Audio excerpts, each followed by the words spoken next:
welcome to the Festival of Storytellers.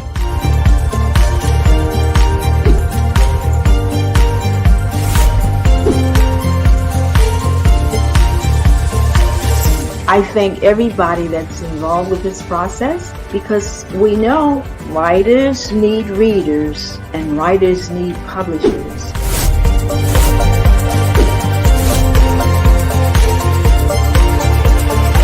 Experience is not about the publisher, it is about us, the authors.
Hello, good afternoon, everyone.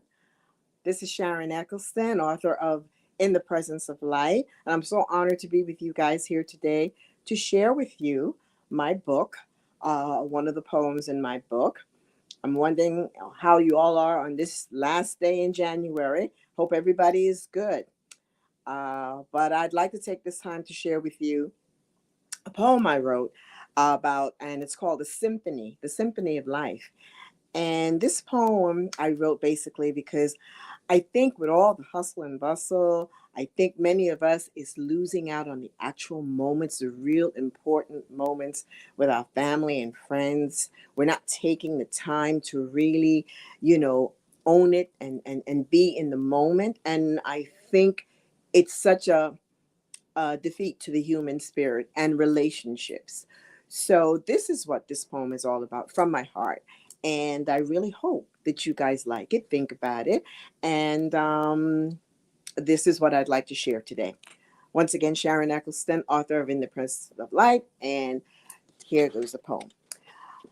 In the symphony of life, we can only sway to the lull and movements felt, from the soft and sweet cooing at birth to the hymns hummed over a mound of soft earth. Varying subtleties and tilts of voices we hear as a child, blending words, finally understanding with joyful pride. Sounds that blur with our daily actions, all packed in. The notes play through the chaos and the din. Though we are conscious, our thoughts often go far beyond, while the symphony of life continues to play on. Doors opening and closing creaks at night, the swish of clothes when worn too tight, hysterical laughter and peals of giggles, shouts and swears at the games that intermingle. The sound of the key when it enters the door, the familiar steps on the floor, running bathwater and shower spray, the rhythmic snore that you can't keep at bay, that cough at night and the explosive achoo, the ever-present words of God bless you. Or the recording we get when we call Brother John.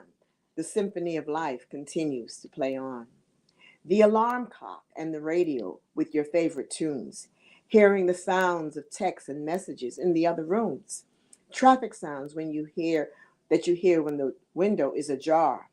The sounds of revelry from the nearby bar. During dinner preparations, we hear chop, chop, chop. The sizzle you listen for when your protein drops. The timer goes off and your meal is now ready. In the background, the buzz of the dryer is quite steady. The clang of silverware when setting the table. Comments and compliments given during the appraisal. The grace quickly said as stomachs growl. You send a thankful prayer above, muted, not loud. Conversations ensue about expectations for the next morn, all a part, all a part of the symphony of life that plays on. The bedside exchange with your child, sweet and pure. The sigh you make when you're tired and unsure. The whispered words of I love you confess.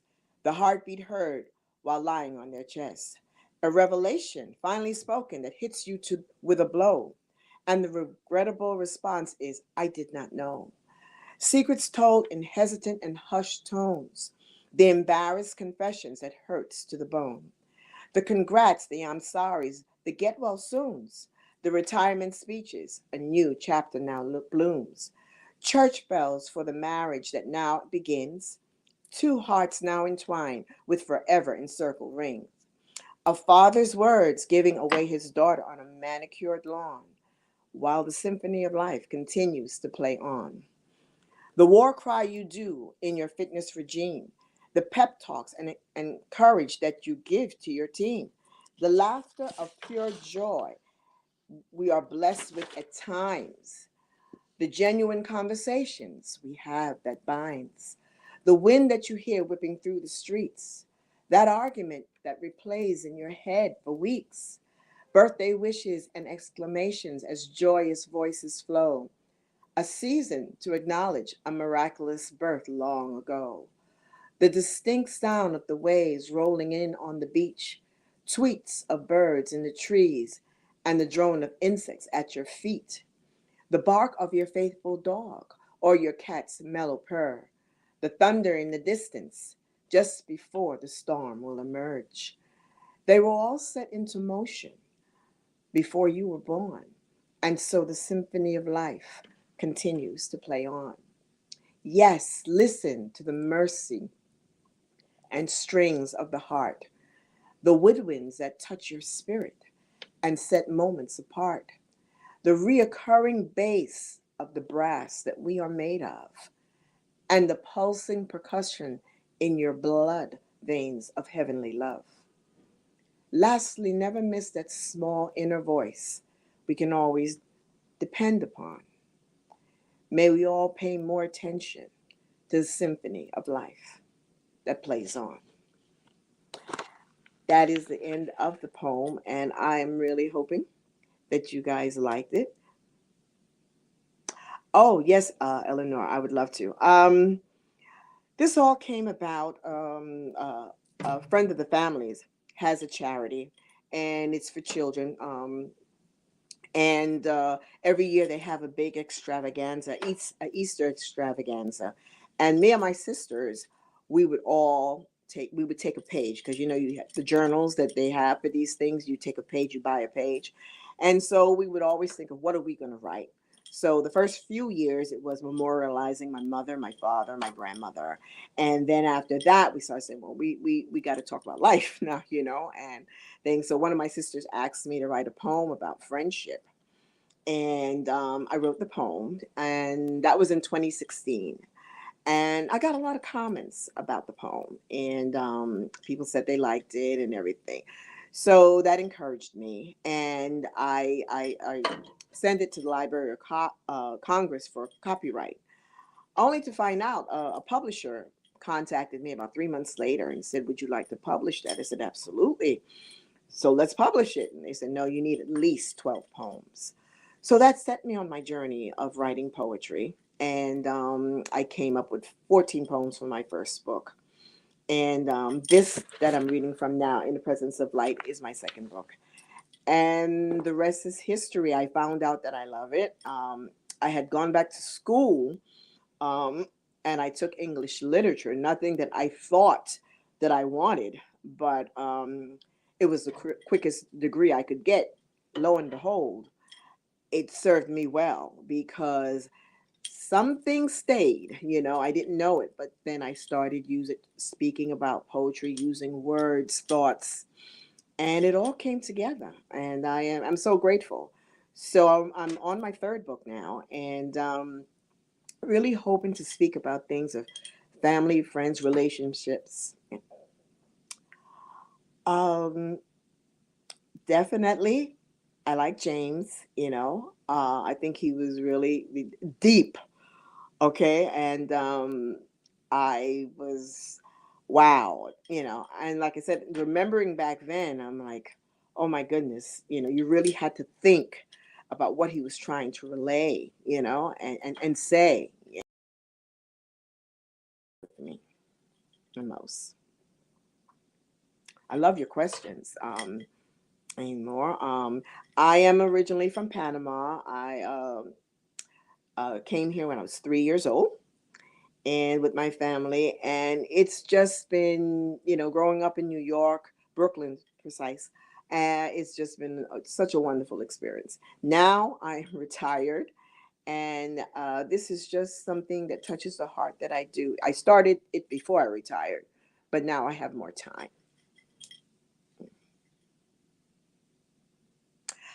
For this poem, it basically was, as I said, we're missing out on so much, and not because we want to. I think it's because we it's just so much going on, and we really have to stop and be in the moment. I really feel that.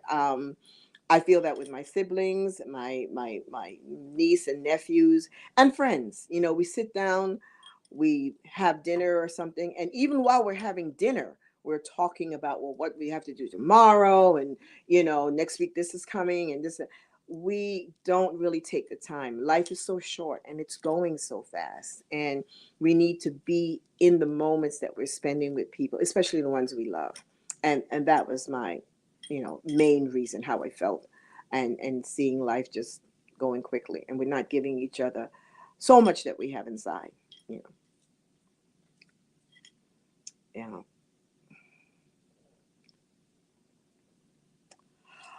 Yes, I have two more sessions coming up, and there's another. Let me just tell you quickly.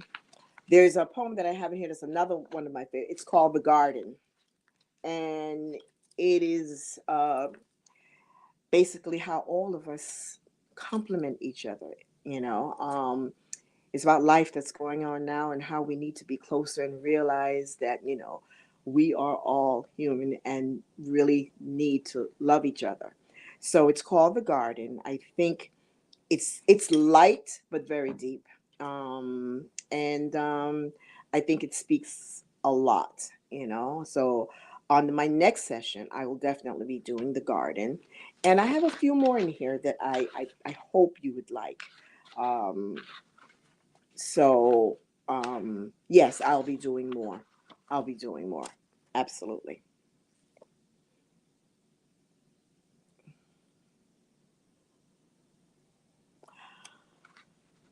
I would have to say writing, writing the poetry. Um, Even though speaking it, you have to, know how you want it to flow. That's very important. But writing it, it's so much thought going through my mind, and then I want to really capture your attention. So I I I I I, I don't want to use big words. Not that I know many big words, but I want to relate to my audience. So it's so important to me what I say and how I say it. And then so I would say that is the most important to me. And then after I say it, after I write it down how I want to say, then I can present it, because in my mind it has flowed. So that's important, I would say. You guys are awesome. Oh boy. JP. I mean, everybody, all the questions were great, but this, how can I say? Let me say this. You have to believe in yourself. I am a person that, uh, not low self-esteem. I don't suffer from that, but I am not egotistical. I'm very down to earth, loving person.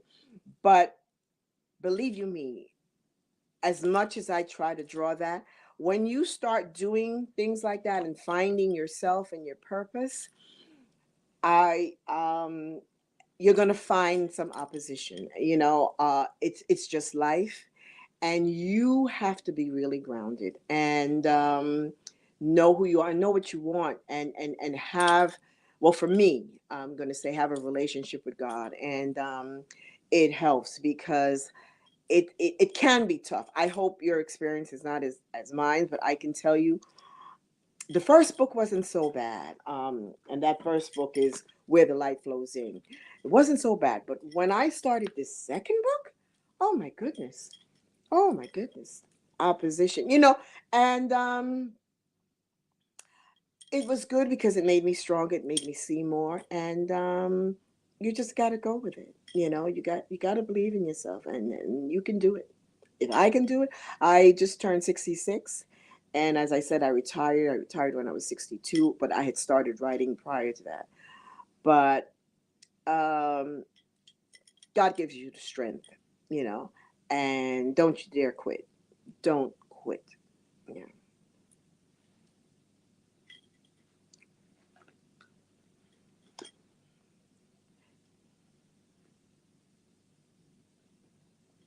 Thank you, Ethan. Thank you so much. I truly appreciate you. I am so grateful for this. And that's what I try to think of, things that can help us all, that everyone can relate to, you know, um, everyone, age, whatever, we can relate to it. It's life. It's life. And I try to stick to that, you know, you guys.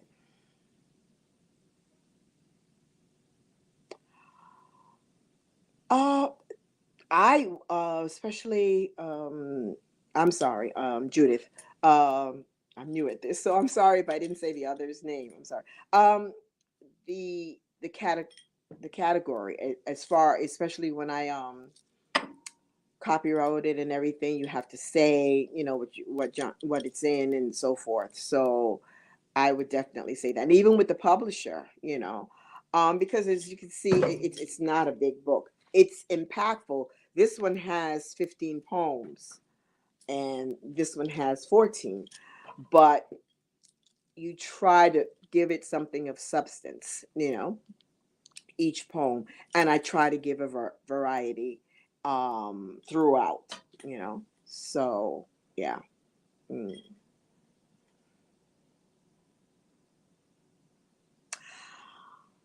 Jeanette, I definitely love, definitely strength and encouragement. People, I would say, out of those, encouragement the most. If you say nothing else, people will grab what they feel is encouraging to them, and it's important, especially in these days that we're living with. But at the same time, you have to be realistic. I try not to be fanciful, and oh, this is so I try to keep it real, but that doesn't mean that good things can't come and you can't encourage people, because beautiful things can happen, but we just have to write it in a way that stay realistic, but we can get there, the goal, something positive, something that is going to um, identify you, the person you want to be and who you see yourself, but definitely encouraging people in a way that they can relate to and say, well, this person makes sense, and I didn't think about it this way. This is another perspective. Hey, I can do it, or I do understand, or it's not so bad, So that's what I would say. Well, Betty, as you can see, I'm nervous. This is new for me. I had my girlfriend had a book signing for me at her house in the backyard, July 2021. It's going so fast, 2022. And I was relaxed. I was among family and friends, but this is really the first forum that I am doing this. So I would say know your material, know where it is in your heart, and because that's what's working for me right now, and that helps. Be solidified in that, and it'll take you through, um And whatever you're writing, whatever you put yourself in it, and really, um, and that'll make the difference. Mm. Ah, there is a poem, because it's several. There is a poem. Don't ask me who it's by now. Is it starts with a T? There's a poem called If. Um, if it's by a man, I forgot his name, and it's very, I think maybe 18th century, but it is beautiful. If, and it is about life, and he's telling him, if you can do such and such, if you can see things and still um give yourself the strength to go through, no matter what you're seeing, if you can do this and if you can do that, um you will be a man, you will set yourself up for the best possible manhood. I'm not saying it in the right way, but that's basically what it's saying. And the poem is called If. And there's another one that I heard, and I didn't research it, but it was beautiful. I saw I saw love come down. I can't remember the exact um, title. There's another one too, Leaners and Lifters. I recommend that highly. Leaners and Lifters. It is by, it's a lady, I know her, but if you can Google around 18th century too, Leaners and Lifters, or Lifters and Leaners. I forgot her name of it. I love that poem. And it's so true. It's about people who take advantage of you and people who don't, who try to help. And it's real today. And she was talking that there are leaners and lifters. Beautiful poem. I love that.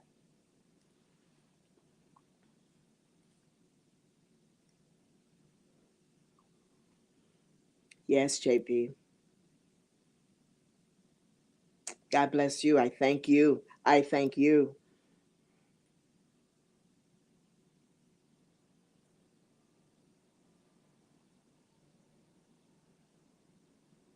Oh, thank you, Ethan. Thank you so much. Thank you so much. You don't know. Your words mean so much to me.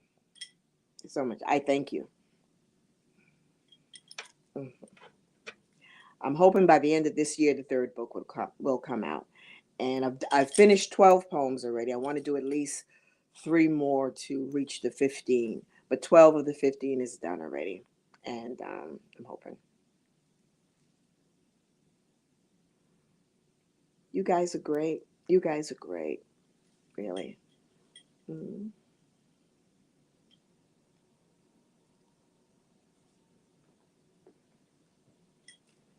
Any more questions? Let me see if I have anything else to tell you guys. The whole publishing process, when it was so new to me, but it was a good thing. It really was. It really was good learning. Thank you, Ethan. Thank you. Mm, thank you. Yeah, if it's beautiful. Mm, yeah. And as I said, I ran into this quite by accident. It wasn't on the horizon, you know. Oh, okay. Aspiring poets today. As I said, and I mean, I don't think there's no escaping it. Let it be from your heart. Don't just say things to say anything. Don't just try to fit one, you know, aspect of people or age group.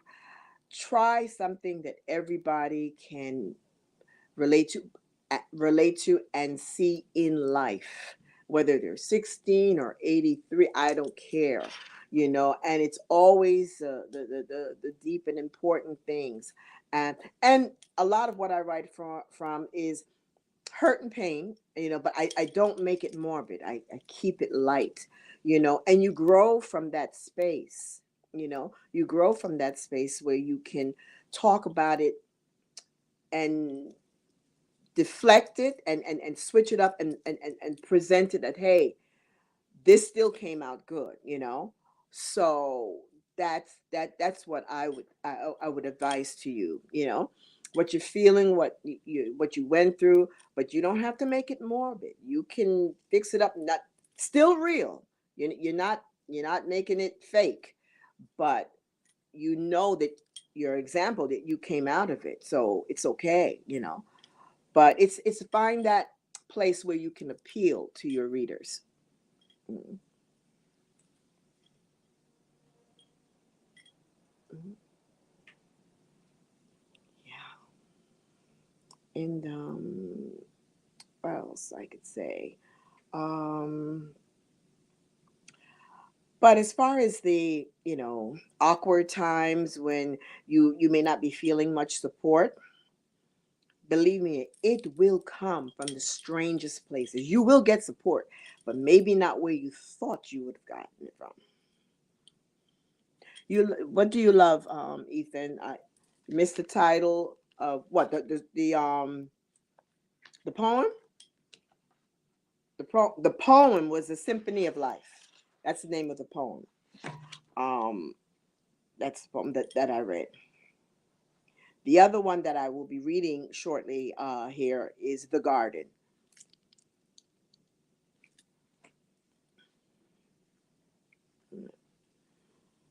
Yes, as I was saying, you will find some support from the strangest of places, but you'll find it. You will find it. You know. Thank you again, Ethan. Mm, yeah. And thank you, Judith. I appreciate you. I, and this, I learned so much. I learned a lot about me that I didn't know existed. And I'm so happy that I took step of faith, and I was petrified. I was petrified. I took the step of faith, and I said, "Listen, if it doesn't work, or you know, then I tried." You know, and after doing the first book, I was still full. There was, excuse me, still so much in me, and I had started writing, and then this one came, and the second one came, and now, as I said, I'm up to the 12th poem for the third book, and I think after that, I don't know. We'll see what happens, but definitely, God willing, there'll be a third book. Yeah, and we'll see how it goes. you know but I'm open, and that's another thing I'd like to say. Remain open. Don't close yourself, because some people, even if you have a bad experience, don't close yourself. Get right back in there, stay open. And I certainly made mistakes. And I said, oops, okay. I'm sorry, I just saw the chat. You'll have to excuse me. Yeah. Okay. Yes. And so, uh, you don't let that stop you. You do not let that stop you, you know. And I was embarrassed. But hey, uh, you will make mistakes, And I had another friend, and I when we met, I didn't know that she was a writer. She doesn't do poetry. She does novels, and she's really, really, really sweet lady. And she came at a time in my life that we met, didn't know each other. She's from Sweden, and I'm from Panama, as I told you, and we clicked. Neither of us knew that she was on her second novel. I was on this first book. Neither of us knew, and so she helped me a lot when we did find out, more about each other as we got to know each other. Because she was shy, I was shy, and it's just, I believe God will send you what you need, and the people you need, but you got to make that step. Make that step.